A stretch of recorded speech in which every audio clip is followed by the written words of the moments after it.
Parastosom, paljenjem svijeća i polaganjem cvijeća na spomen obilježje za 1080 poginulih boraca Zvorničke opštine u proteklom odbrambeno-otadžbinskom ratu, u Zvorniku je u organizaciji Opštinske boračke organizacije i organizacije porodice poginulih i zarobljenih boraca obilježen 9. april, dan oslobođenja, kako ga nazivaju njegovi građani srpske nacionalnosti.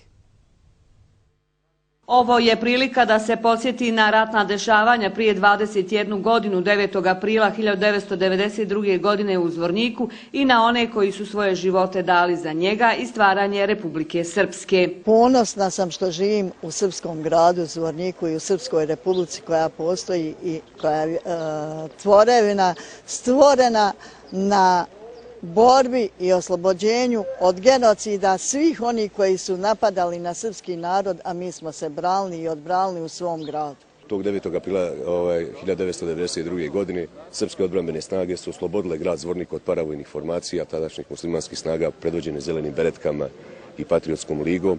Ja moram podsjetiti, istorija sad piše drugačije i kroje drugačije. Oni koji su želi tada da skroje drugačiju istoriju i samo bivšu Jugoslovensku republiku Bosnu i Hercegovinu da naprave za sebe, to je tadašnje muslimansko rukovodstvo, da tu nije bilo tako. Grad Zvornik je 8. napadnut iz 3 pravca, 7. i 8. i on su tada slavili pobjede, gdje imaju oni dokumentovano u svojim papirima.